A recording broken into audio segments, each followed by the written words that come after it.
Saudara-saudara, seluruh dunia sedang mengalami goncangan. Seluruh dunia. Akibat perang di Timur Tengah, kita terus terang saja harus siap menghadapi kesulitan. Oke, jadi pada Senin 9 Maret 2026 kemarin, Presiden kita Pak Prabowo telah menyampaikan sebuah pernyataan yang cukup serius nih bos. Pernyataan itu pun disampaikan saat meresmikan 218 jembatan di berbagai wilayah Indonesia secara daring. Nah, di momen itu, dalam pidatonya Pak Prabowo pun memperingatkan kita nih bos, bahwa kita rakyat Indonesia saat ini harus bersiap menghadapi kesulitan akibat perang Timur Tengah katanya. Nah, beliau katakan dunia saat ini sedang berada dalam kondisi yang tidak stabil. Konflik antara kekuatan besar dunia bisa menyeret banyak negara ke dalam dampaknya. Bahkan negara yang jauh dari lokasi perang seperti Indonesia pun bisa ikut terseret. Dan seperti yang kalian tahu, perang yang dimaksud adalah Perang Timur Tengah antara Iran dan koalisi Amerika-Israel yang bahkan menyeret negara-negara Arab di sekitarnya bos. Dan pertanyaannya mungkin di benak kalian, kesulitan seperti apakah yang dimaksud Saudara-saudara, beliau? seluruh dunia sedang mengalami goncangan. Seluruh dunia. Akibat perang di Timur Tengah, kita terus terang saja harus siap menghadapi kesulitan.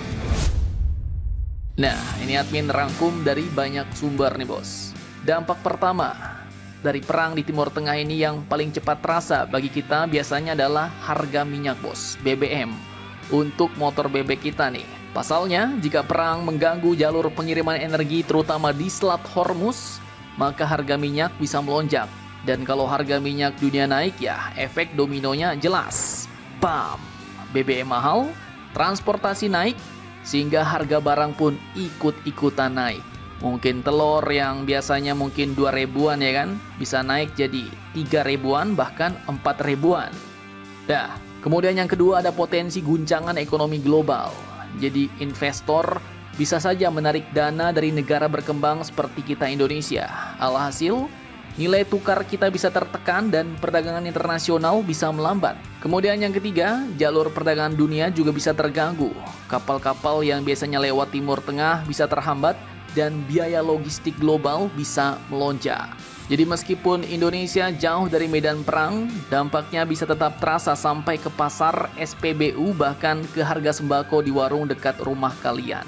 Nah, namun Pak Prabowo juga menegaskan bahwa Indonesia memiliki kekuatan besar bos dan berada di jalur yang benar dengan politik luar negeri bebas aktif alias tidak memihak blok manapun.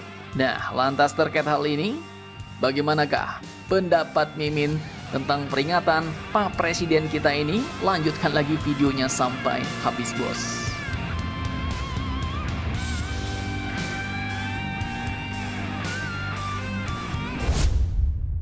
Oke, jadi sebelumnya admin tekankan ini adalah opini admin ya.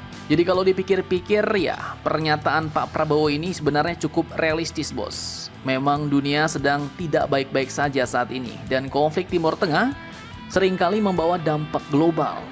Jadi sebagai warga negara ya, kita mau gimana lagi ya kan? Ya udah, kalau memang situasinya sulit, siap nggak siap, kita pun harus tetap siap. Masa iya kita mau nangis di pojokan ya kan? Ya nggak mungkin lah bos. Kita harus tetap survive. Tapi pertanyaannya di benak Mimin, jadi kalau rakyat diminta untuk siap menghadapi kesulitan, nah di sini pertanyaannya pemerintah sendiri sebenarnya sudah siap belum, ya kan? Selama ini mitigasi apa saja yang sudah disiapkan pemerintah untuk menghadapi hal-hal seperti ini? Karena jujur aja, krisis global kayak gini ya bukan hal yang baru bos. Dunia sudah beberapa kali mengalami lonjakan harga energi dan gangguan ekonomi akibat konflik geopolitik. Artinya, seharusnya negara saat ini juga sudah punya rencana mitigasinya bos. Misalnya, gimana caranya pemerintah menjaga stok energi melalui perusahaan seperti Pertamina jika harga minyak dunia melonjak atau volume minyak dunia terbatas? Atau bagaimana cara menjaga stabilitas ekonomi bersama lembaga seperti Bank Indonesia dan Otoritas Jasa Keuangan jika pasar global bergejolak? Belum lagi soal perlindungan masyarakat kecil bos. Karena kalau harga BBM naik, biasanya yang paling cepat terdampak adalah kelas menengah ke bawah. Jangankan kelas menengah ke bawah bos, Mimin pun bisa ngap-ngapan juga ya kan? Harga bahan pokok naik, biaya transportasi naik dan daya beli bisa langsung terpukul. Kalau warga kelas menengah atas mungkinlah masih bisa bertahan dengan tabungan atau aset yang mereka miliki, bos. Tapi bagi masyarakat yang hidup dari penghasilan harian, kalau ekonomi goyang sedikit aja bisa langsung amsyong ya kan? Apalagi kemarin ditambah blunder bilang stok BBM cuma bisa bertahan 20 hari. Kayak mana lah? Itu kalau orang awam yang dengar ya kan auto panik, bos. Auto gaduh di SPBU ya kan? Jadi ya, saat-saat seperti ini semestinya rencana-rencana mitigasi itu harus sudah benar-benar siap dijalankan. Jangan pula pas sudah krisis baru akan disiapkan. Kalau gitu ya, amsyong bos. Karena kalau sampai rakyat tiba-tiba diminta siap menghadapi kesulitan tanpa persiapan yang matang ya, ibarat perang, disuruh maju ke medan tempur, tapi senjatanya belum siap pula. Ya, kelabakan bos, bisa-bisa ketembak duluan ya kan? Dan dalam dunia strategi, baik militer maupun ekonomi, kita semua tahu satu prinsip klasik, di mana pertempuran seringkali dimenangkan bukan oleh siapa yang paling kuat, tapi oleh siapa yang paling siap. Mantap, mantap, jos.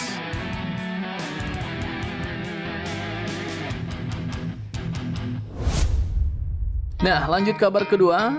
Di sisi lain, kini ada pula tetangga kita yang ikut-ikutan kirim pesawat AWACS plus rudal-rudalnya ke Timur Tengah, bos, yaitu negeri kanguru Australia. Nah, pertanyaannya apakah Aussie akan ikut berperang?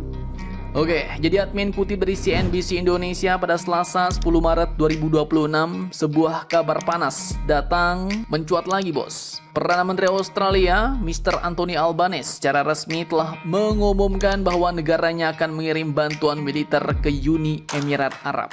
Pengumuman ini pun disampaikan di Sydney, Australia, setelah Albanese melakukan pembicaraan telepon dengan Presiden UEA, yaitu Mohammed bin Zayed Al Nahyan, dan tujuannya jelas, yaitu untuk membantu negara-negara Teluk menghadapi ancaman serangan dari Iran yang belakangan semakin intens. Nah, bantuan yang dikirim Australia pun tak main-main. Mereka mengerahkan pesawat peringatan dini AWACS A7A Wedgetail, sebuah radar terbang buatan Boeing yang mampu memantau pergerakan pesawat dan rudal dari jarak ratusan kilometer. Pesawat AWACS ini pun katanya akan ditempatkan di wilayah Teluk selama 4 minggu pertama untuk memperkuat pengawasan udara, bos. Selain itu, Australia juga akan memasuk rudal ke Uni Emirat Arab. Tapi ini rudal udara ke udara jarak menengah, bos, yang artinya bukan untuk menyerang target di daratan Iran, tapi untuk digunakan jet tempur UEA dalam menghadapi potensi ancaman dari udara. Jadi untuk pertahanan nih, singkatnya ini seperti memberikan mata elang dan taring tambahan bagi pertahanan udara negara Teluk. Dan Albanese pun juga buru-buru menegaskan bahwa Australia tidak ikut perang secara langsung, bos.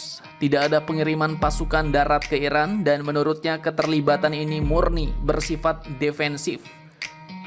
Sekaligus untuk melindungi sekitar 115.000 warga Australia yang berada di kawasan Timur Tengah sejak konflik mulai membara sekitar 11 hari sebelumnya. Tapi tentu saja, Iran bisa melihat hal ini sebagai keterlibatan dalam perang, bos. Makanya Indonesia juga harus berhati-hati dalam bersikap. Jangan pula sampai kita dianggap berpihak pada salah satu pihak, bos. Karena kalau sudah seperti itu bakal banyak yang akan dipertaruhkan. Nah, jadi bagaimana menurut kalian tentang hal ini? Jangan lupa komentar, tetaplah kalian barbar dan jangan santuy terus. Demi Indonesia tangguh, salam Indomax Indo Magazines.